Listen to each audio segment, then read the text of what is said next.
Hello दोस्तों, welcome my YouTube channel Shivam study knowledge. दोस्तों, आज की इस वीडियो में जो हम बात करने वाले हैं क्लास 12 शिक्षा शास्त्र की मॉडल पेपर के बारे में बात करेंगे। मॉडल पेपर को आज हम लेकर आए हैं जो 2023 बोर्ड परीक्षा के द्वारा है और ये ऑफिशियल मॉडल पेपर है जो बोर्ड एग्जाम करा रहा है। तो बोर्ड एग्जाम के द्वारा ये ऑफिशियल मॉडल पेपर जारी करे हैं। तो इस मॉडल पेपर को आज हम हल करने वाले, पूरा मॉडल पेपर हम आपको हल करके बताएंगे। जो आपका 100 नंबर का पूर्णांक है, इसको पूरा हम कंप्लीट आपको कर कर दिखाएंगे।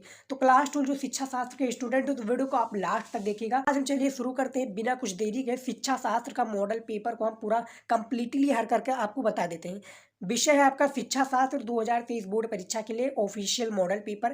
तो इसको हम हल करने वाले कक्षा 12 जो 100 नंबर का पूर्णांक है। समय 3 घंटा 15 मिनट का दिया होता है, सबको पता रहता है। 3 घंटा आपको पेपर के लिए हल करने के लिए, 15 मिनट आपको पेपर को पढ़ने के लिए कंप्लीटली। तो चलिए देखते हैं। पहले हम बहुविकल्पीय प्रश्न से शुरू करेंगे। दोस्तों, आप निर्देश उर्देश पढ़ लीजिएगा क्योंकि मॉडल पेपर में सभी में रहता है निर्देश। यही रहता है कि सभी प्रश्न का ना अनिवार्य रहता है। प्रश्न कितने संख्या से लेकर कितने तक आपका जो प्रश्न होगा दोस्तों, कितने नंबर का होगा, कितने शब्दों में लिखना होगा, ये सब आपका इसी में दिया होता है। तो चलिए दोस्तों, हम शिक्षा शास्त्र का पहला हम क्वेश्चन हल करते हैं। तो देखिए, जिसमें कुछ बताया गया इंपॉर्टेंट टिप्स, इसको पहले हम पढ़ लेंगे दोस्तों, क्योंकि आपको क्वेश्चन को 15 मिनट जो दिया जाता है आपको कंप्लीटली पढ़ने के लिए दिया जाता है। बोर्ड एग्जाम में आप बिना हिचकिचाए आप उसको पढ़िएगा। जो आपका आ नंबर पहला क्वेश्चन है, इसमें देखिए, राष्ट्रीय शिक्षा आयोग ब्रैकेट में 1964 से 66 के अध्यक्ष निम्नलिखित में से कौन थे। यानी राष्ट्रीय शिक्षा आयोग जो दोस्तों अध्यक्ष निम्नलिखित में से, यानी 4 ऑप्शन है आपके पास, इनमें से कौन थे ये आपको बताना है। तो दोस्तों, यदि आपको क्वेश्चन का आंसर हमें आता है, आपको आता है तो हम बताएंगे, हम तो बताएंगे दोस्तों। यदि आपको आता है तो कमेंट में जरूर बताइएगा। तो इनमें से आपका राइट आंसर कौन सा हो जाएगा। ए आपका डॉक्टर राधाकृष्णन, बी है डॉक्टर लक्ष्मण स्वामी मुदालियर, या डॉक्टर दौलत सिंह कटोरी, या डॉक्टर यशपाल। तो इनमें से आपका राइट आंसर कौन सा हो जाएगा दोस्तों, राष्ट्रीय शिक्षा आयोग। तो इनमें से आपका दोस्तों तीसरा राइट आंसर हो जाएगा, यानी डॉक्टर दौलत सिंह कटोरी 1966 और 64 के अध्ययन निम्नलिखित यानी राष्ट्रीय शिक्षा आयोग के बने। तो दोस्तों, दूसरा है आपका प्रक्षेपण विधि द्वारा किसका मापन किया जाता है। यानी आपको एक नंबर मिल गया है दोस्तों, क्योंकि एक एक नंबर आपके लिए इंपॉर्टेंट है। मैं हर वीडियो में यही बताता हूँ कि आपके लिए एक नंबर दोस्तों अमृत के बराबर है। बोर्ड एग्जाम में एक नंबर से आप फेल भी हो सकते हैं, एक नंबर आपसे आप पास भी हो सकते हैं, टॉप भी कर सकते हैं। तो एक नंबर को जरूर मत छोड़िएगा दोस्तों, क्योंकि काफ़ी लोग छोड़ देते हैं, कहते हैं एक नंबर से क्या होगा। लेकिन जो आपको क्वेश्चन आता है वो लिखिएगा, लेकिन ये जरूर कीजिएगा, एक एक नंबर आपके लिए काफ़ी इंपॉर्टेंट है। तो देखिए, दूसरा जो है, प्रक्षेपण विधि द्वारा किसका मापन किया जाता है, ये आपको बताना है। जो प्रक्षेपण विधि है, इसके द्वारा किसका मापन किया जाता है ये बताना है। यदि आपको आता है तो कमेंट में जरूर बताइएगा, नहीं तो आप शेयर कीजिएगा। दोस्तों को शेयर करना अपने दोस्तों के साथ, ये वीडियो मत भूलिएगा क्योंकि इंपॉर्टेंट है। तो इनमें जो प्रक्षेपण विधि द्वारा मापन किया जाता है वो व्यक्तित्व का किया जाता है दोस्तों, किसका, व्यक्तित्व का किया जाता है। इनमें से आपका राइट आंसर हो जाएगा ये। उसके बाद में जो दोस्तों 7 नंबर क्वेश्चन है, तीसरा है मिड डे मील ब्रैकेट में है माध्याह्न भोजन। जो ब्रेक दोस्तों जो प्राइमरी में चलता है माध्याह्न भोजन, यानी दोपहर के समय में गाँव में खाना दिया जाता है उसको जो स्कूल की तरफ से। तो मिड डे मील यानी ब्रैकेट में माध्याह्न भोजन का योजना का प्रारंभ कब हुआ, यानी जो योजना है इसका प्रारंभ कब हुआ था दोस्तों। तो आपके पास 4 ऑप्शन है, 1990 में, 1905 में, 1995 में, 2000 में, 2009 में। तो इनमें से आपका राइट आंसर कौन सा हो जाएगा। यानी सन मिड डे मील माध्याह्न भोजन का दोस्तों योजना का प्रारंभ कब हुआ था, ये आपको बेसिकली बताना है। तो इनमें से आपका जो राइट आंसर रहेगा वो बताइएगा दोस्तों। तो इनमें तीसरे का राइट आंसर कौन सा हो जाएगा दोस्तों, इनमें से आपका हो जाएगा 1995 में इसका आरंभ हुआ था जो दोस्तों मिड डे मील, याद रखिएगा। अब हम बात कर लेते हैं चौथे नंबर क्वेश्चन के बारे में। चौथा नंबर भी क्वेश्चन आपका सेम इसी प्रकार से बोर्ड एग्जाम में पूछा जाता है। ये भी क्वेश्चन, बोधकालीन शिक्षा का प्रारंभ किस संस्कार से होता था दोस्तों। जो बोधकालीन शिक्षा दोस्तों, इसका प्रारंभ किस संस्कार से होता था दोस्तों, तो ये आपको बताना है। यदि आपको आता है तो देखिए, बोधकालीन पहले आपका उपनयन संस्कार, दूसरा है प्रवज्जा संस्कार, तीसरा है उपसंपदा संस्कार, उसके बाद में चौथा है बिस्मिल्लाह संस्कार। तो बिस्मिल्लाह संस्कार तो इन्हें जो पता होगा दोस्तों बताइएगा। बिस्मिल्लाह संस्कार तो दोस्तों मुस्लिम में होता है। तो यदि आपको आता है तो हमें जरूर बताइएगा। तो इनमें से आपका राइट आंसर कौन सा हो जाएगा। तो इनमें से जो दोस्तों आपका राइट आंसर हो जाएगा वो हो जाएगा प्रवज्जा संस्कार। यानी जो बोधकालीन शिक्षा का प्रारंभ करने से, जो बालकों को शिक्षा प्रदान करने से पहले वो संस्कार होता था, वो था प्रवज्जा संस्कार। ये आपका राइट आंसर हो जाएगा। उसके बाद में दोस्तों आप 5वां नंबर क्वेश्चन के बारे में हम बात करेंगे। देखिए, निम्नलिखित में से कौन सा जन्मजात अभिप्रेरक है, यानी दोस्तों जो जन्म से प्रारंभ है ये कौन सा अभिप्रेरक है। ए है आपका आदत, दूसरा है मनोरंजन, तीसरा है महत्वाकांक्षा, या चौथा भूख। तो दोस्तों इनमें से मैं आपको राइट आंसर बता देना चाहता हूँ, क्योंकि इसका कंपलसरी है आंसर देना, इसका सभी को इसका आंसर आता होगा। तो इनमें से आपका भूख हो जाएगा दोस्तों, क्योंकि जन्म से ही प्रारंभ हो जाता है, जन्म से ही भूख लगना सबको प्रारंभ हो जाता है। आदत तो दोस्तों धीरे धीरे लगती है, मनोरंजन भी धीरे धीरे जब आप बड़ा होते हैं तभी मनोरंजन करते हैं। महत्वाकांक्षा भी उसी के आधार में, लेकिन जो भूख है दोस्तों वो जन्म से ही प्रारंभ हो जाता है। तो ये आपका याद रखेगा। या 5 नंबर आपको मिल गया ऑब्जेक्टिव क्वेश्चन में, यानी बहुविकल्पीय प्रश्न में। अब इसी प्रकार से सेम आपका निश्चित उत्तरीय प्रश्न में भी आ जाता है, 1 नंबर का होता है, लेकिन इसका जो आंसर है दोस्तों आपको ऑब्जेक्टिव में नहीं देना, इसमें आपको एक ही लाइन मिलेगा, यानी इसका क्वेश्चन का आंसर करने के लिए बस आपको एक लाइन दिया जाएगा, उन्हीं में से आपको इसका आंसर लिख देना। तो देखिए निश्चित उत्तरीय प्रश्न में दूसरा प्रश्न है, भारत में अंग्रेजी शिक्षा का महाधिकार पत्र किसे कहा जाता है, यानी जो भारत में अंग्रेजी शिक्षा का महाधिकार पत्र है ये किसको कहा जाता है। तो दोस्तों मैं बता दूं ये है वुड का घोषणा पत्र को कहा जाता है महाधिकार पत्र, यानी जो वुड के द्वारा घोषणा पत्र जारी किया गया था उसी को ही कहा जाता है भारत के अंग्रेजी शिक्षा का महाधिकार। दोस्तों क्योंकि मॉडल पेपर हम हल करा रहे हैं तो इसी वीडियो पर दोस्तों आप लाइक कर दीजिए, क्योंकि लाइक नहीं करते उस चैनल को सब्सक्राइब करना मत भूलिए, क्योंकि हम बोर्ड एग्जाम की प्रॉपर ट्रेनिंग करा रहे हैं। यानी आप आर्ट के स्टूडेंट हैं तो हम तैयारी करा रहे हैं, आप जाइए हमारे चैनल पर देखिए, प्लेलिस्ट चेक कीजिए, वीडियो को लाइक कीजिएगा, हर वीडियो को लाइक कीजिए दोस्तों, और चैनल को सब्सक्राइब कर लीजिए, शेयर करना मत भूलिए। देखिए तीसरा क्वेश्चन है, थार्नडाइक द्वारा प्रतिपादित सीखने के नियमों का उल्लेख कीजिए। दोस्तों तो थार्नडाइक के द्वारा जो प्रतिपादित 3 ही नियम है मैं आपको बता दूं, पहला है तत्परता का नियम, दूसरा दोस्तों अभ्यास का नियम, तीसरा भी आपका सेम इसलिए तत्परता का नियम, अभ्यास का नियम, और इसी प्रकार से 3 नियम है दोस्तों, तो हमें 2 ही याद।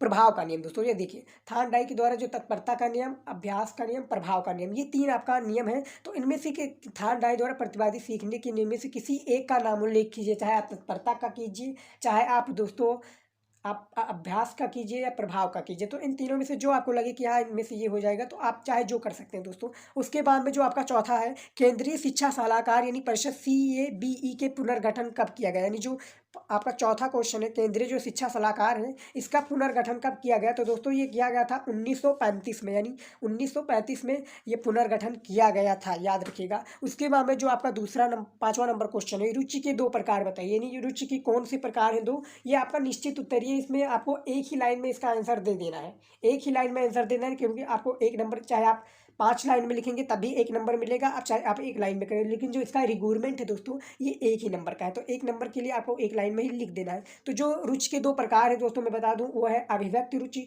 दूसरा है प्रदर्शित रुचि। तो याद रखिएगा अभिव्यक्ति रुचि और दूसरा है प्रदर्शित रुचि, ये आपका 2 प्रकार है रुचि के। उसके बाद में है 6वां क्वेश्चन, हमारे देश में पर्यावरण सुरक्षा अधिनियम कब पारित हुआ। ये तो दोस्तों सभी को पता होगा, पता है तो कॉमेंट में जल्दी से हमें बता दीजिए, जल्दी जल्दी सारे आंसर को हमें चाहिए दोस्तों। तो हमारे देश में जो पर्यावरण सुरक्षा अधिनियम को पारित किया गया दोस्तों वो 23 मई 1986 को दोस्तों, किससे 23 मई 1986 को पारित किया गया, याद रखिएगा। तो ये आपको 10 नंबर कंप्लीटली हो गए। अब हम बात करेंगे अति लघु उत्तरीय प्रश्न के बारे में, जो आपके बोर्ड एग्जाम में शिक्षा शास्त्र में यानी एजुकेशन में 4 नंबर का है। तो देखिए वैदिक कालीन शिक्षा की 4 विशेषताएं आपको लिखना है। वैदिक कालीन शिक्षा की जो 4 विशेषताएं थी कौन कौन सी थी ये आपको बता देना है। तो मैं आपको 4 विशेषताएं के बारे में कुछ समझा देता हूँ। पहला है दोस्तों, पहला जो विशेषता है कि आज की भौतिकीवादी युग में प्राचीन शिक्षा के धर्म और आत्म के शैक्षिक उद्देश्य का वर्तमान शिक्षा का प्रमुख उद्देश्य मानना चाहिए। दूसरा है शिक्षा के माध्यम से पारस्परिक एकता के सिद्धांत को प्रोत्साहित किया जाना चाहिए।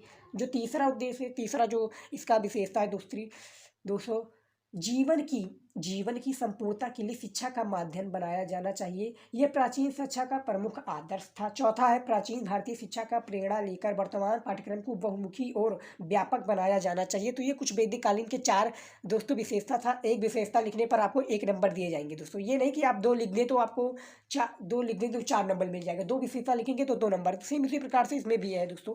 अब हम बात कर लेंगे हैं पर्यावरण शिक्षा के किन्हीं 2 उद्देश्य के बारे में आपको बताना है। पर्यावरण शिक्षा के 2 उद्देश्य क्या थे दोस्तों, तो मैं आपको बता दूं पर्यावरण शिक्षा के 2 उद्देश्य यही थे कि पर्यावरण में दोस्तों क्या पर्यावरण का ज्ञान होना चाहिए, पर्यावरण प्रदूषण को लोगों को समझाना चाहिए था, और पर्यावरण प्रदूषण से जैसे जनसंख्या वृद्धि ये सब जो इम्प्रूव हो रही है दोस्तों इसको कम करना चाहिए, इससे पर्यावरण प्रदूषण काफ़ी फैल रहा है। तो ये सब दोस्तों पर्यावरण सुरक्षा के 2 उद्देश्य के बारे में आपको बताना चाहिए। उसके बाद में जो 9वां नंबर क्वेश्चन है, मानसिक रूप से स्वस्थ व्यक्ति के 4 लक्षणों का उल्लेख कीजिए, जिसके लिए आपको 4 नंबर दिए जाएंगे। सेम इसी प्रकार से आपका 10वां नंबर क्वेश्चन है, पुरस्कार देते समय ध्यान रखने के लिए 4 सावधानियों के बारे में बताइए। तो जो पुरस्कार देते समय जो व्यक्तियों को दोस्तों ध्यान रखनी बातें मैं आपको बता दूं, इनमें से दोस्तों आपको क्या करना है ध्यान रखने वाली बातों में, कि जो पुरस्कार देते समय व्यक्तियों को जो बच्चों को पुरस्कार दिया जाता है तो इनमें से जो ध्यान रखने वाली बातें होती है दोस्तों मैं आपको बता दूं, उनमें होती है कि किसी गलती या त्रुटि की छात्र दंड न मिल जाए, और जो पुरस्कार देने में मुख्य लाभ होता है दोस्तों, और जो मुख्य लाभ से छात्रवृत्तियों को दोस्तों आदर या समाप्त प्राप्त यानी आदर या सम्मान प्रदान करना चाहिए, प्रशंसा करना चाहिए छात्रवृत्ति। और जो ध्यान में रखनी है कुछ इंपॉर्टेंट जो बातें मैं आपको बता दूं इनमें, जो दोस्तों दंड देते समय भी और दोस्तों पुरस्कार देते समय भी ये सभी आपका काफ़ी इंपॉर्टेंट है। तो देखिए, जो पुरस्कार देते समय जो आपका ध्यान रखना चाहिए कि व्यक्ति को जो पुरस्कार दिया जा रहा है वो क्या लाभदायी है, यानी हर बच्चों को जो पुरस्कार देगा को वह लाभदायी है या सुखद जो है दोस्तों अनुभूति करे दोस्तों ये पुरस्कार देते समय। कुछ 4 सावधानियां दोस्तों ये भी आपको पढ़ना पड़ेगा। उसके बाद में जो 11 नंबर क्वेश्चन है, बुद्ध और उपलब्ध प्रशिक्षण में अंतर को स्पष्ट कीजिए। दोस्तों यदि आप कहेंगे तो अति लघु उत्तरीय और लघु उत्तरीय पर हम एक डेडिकेटेड वीडियो अलग से बनाएंगे, बस आप कॉमेंट कीजिएगा, हम उस पर एक डेडिकेटेड वीडियो आपको बना कर दे देंगे।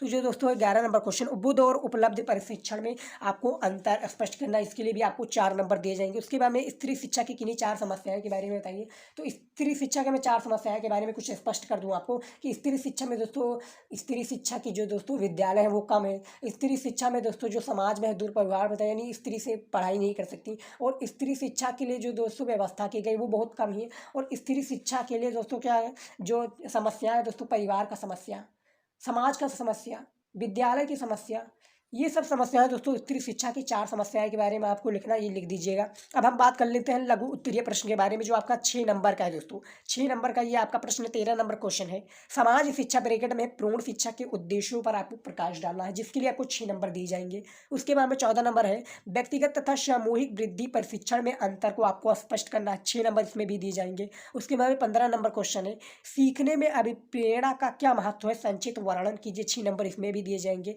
उसके बाद में 16 नंबर क्वेश्चन है शिक्षा में छनाई के सिद्धांत का वर्णन कीजिए, 6 नंबर इसमें भी आपको दिए जाएंगे। सभी इंपॉर्टेंट क्वेश्चन है, यदि आप कहेंगे इसका मैं एक डेडिकेटेड से आंसर डालने के तो हम उसका वीडियो आपको बनाकर दे देंगे, बस आप कमेंट कीजिएगा। सभी जो कमेंट करेंगे दोस्तों उसका हम कमेंट का रिप्लाई भी देते हैं और उसका वीडियो भी हम आपको बनाकर देंगे। उसके बाद में दोस्तों 17 नंबर क्वेश्चन है आपदा से क्या समझते हैं, किसी एक प्राकृतिक आपदा का संक्षिप्त में वर्णन करना है, ये आपको बताना है। और 18 नंबर क्वेश्चन है मानसिक स्वास्थ्य और मानसिक स्वास्थ्य विज्ञान में अंतर स्पष्ट कीजिए दोस्तों। तो ये सभी 100 मार्क्स का पूर्णांक रहता है, 100 मार्क्स में हम आपको 100 मार्क्स आपको दिलाकर रहेंगे, बस आप कॉमेंट कीजिएगा। और चैनल पर नए हैं तो हमारे दोस्तों चैनल को सब्सक्राइब कर लीजिए, क्योंकि हम चैनल पर आपको हम हर प्रकार की तैयारी करा रहे हैं आपके बोर्ड एग्जाम में हो, चाहे कॉम्पिटिटिव हो, चाहे बोर्ड एग्जाम हो, चाहे जो भी प्रिपरेशन हो दोस्तों। अब हम बात करेंगे विस्तृत उत्तरीय प्रश्न के बारे में। 19 नंबर क्वेश्चन है जो आपके 10 नंबर का पूछा जाता है, ये सबसे इंपॉर्टेंट क्वेश्चन रहता है और इससे 3 ही क्वेश्चन पूछा जाता है बोर्ड एग्जाम, यानी 30 नंबर आपका तो इंस्टेंटली कमेंट यानी तुरंत हो जाएगा पक्का। तो ये 3 क्वेश्चन रहता है बेसिकली। तो देखिए जो 19 नंबर क्वेश्चन है अधिगम की सूझ अथवा अंतर्दृष्टि सिद्धांत की व्याख्या कीजिए तथा इसके शैक्षिक निहितार्थ पर प्रकाश डालिए, जिसके लिए आपको 10 नंबर दिए जाएंगे। उसके बाद में अथवा लगाकर है दोस्तों, चाहे आप ये कीजिए, चाहे तो आप ये महात्मा गांधी के शैक्षिक विचारों का वर्णन कीजिए, जो कि आपको दोस्तों 2 से 250 शब्दों में आपको लिखना रहता है। लेकिन एग्जामिनर जो दोस्तों वो पढ़ता नहीं, बस आपको 2-3 1 से 1.5 पेज में इसको आंसर को लिख देना है, 10 नंबर आपको दे दिए जाएंगे। उसके बाद में 20 नंबर क्वेश्चन है आपके पास, देख सकते हैं पर्यावरण की अवधारणा स्पष्ट करते हुए पर्यावरण शिक्षा की आवश्यकता एवं महत्व पर प्रकाश डालिए, 10 नंबर ये भी है। पर्यावरण की अवधारणा को स्पष्ट करते हुए यहाँ पर आपका एक प्रश्न होगा पर्यावरण शिक्षा की आवश्यकता एवं महत्व पर प्रकाश डालना, तो ये भी आपका होगा। अथवा लगकर दोस्तों आपको लगा रहता है, यही सबसे अच्छी बात रहती है इसमें कि अथवा जो लगकर रहता है, चाहे आप दोस्तों चाहे आप ये कीजिए चाहे आप ये कीजिए, जो आपको क्वेश्चन आता हो वो कीजिए। उसके बाद में 21 नंबर प्रश्न है आपके पास, देख सकते हैं मानसिक स्वास्थ्य विज्ञान से आप क्या समझते हैं, शिक्षा में मानसिक स्वास्थ्य के महत्व को प्रकाश डालिए, 10 नंबर इसमें भी। उसके बाद में व्यक्तित्व के आप क्या समझते हैं, व्यक्तित्व विकास को प्रभावित करने वाले कारकों का वर्णन करना है। अथवा लगकर है दोस्तों 3 क्वेश्चन इसमें करना रहता है। तो ये सभी इंपॉर्टेंट क्वेश्चन था बोर्ड एग्जाम से रिलेटेड, जो शिक्षा शास्त्र के स्टूडेंट हैं, आर्ट साइंस के स्टूडेंट हैं, उनके लिए दोस्तों ये 100 मार्क्स है दोस्तों। यदि आप कहेंगे अति लघु उत्तरीय और लघु उत्तरीय पर हम वीडियो बनाने के लिए, तो उस पर हम क्वेश्चन का आंसर आपको लाएंगे, बस आप कमेंट कीजिएगा। तो दोस्तों इस वीडियो में इतना ही, मिलता है नेक्स्ट वीडियो में नए टॉपिक के साथ। दोस्तों वीडियो को शेयर कीजिएगा, वीडियो को लाइक कीजिए, चैनल पर दोस्तों हमारे नए तो चैनल को सब्सक्राइब कर ले, मैं बार बार बता रहा हूँ, क्योंकि आप बहुत इंपॉर्टेंट जानकारी मिस कर देंगे, क्योंकि बोर्ड एग्जाम की हम तैयारी करा रहे हैं। तो आई होप ये पूरा वीडियो आपको पसंद आए, मिलते हैं नेक्स्ट वीडियो में नए टॉपिक के साथ, तब तक के लिए गुड बाय, जय हिंद दोस्तों, पढ़ते रहिए।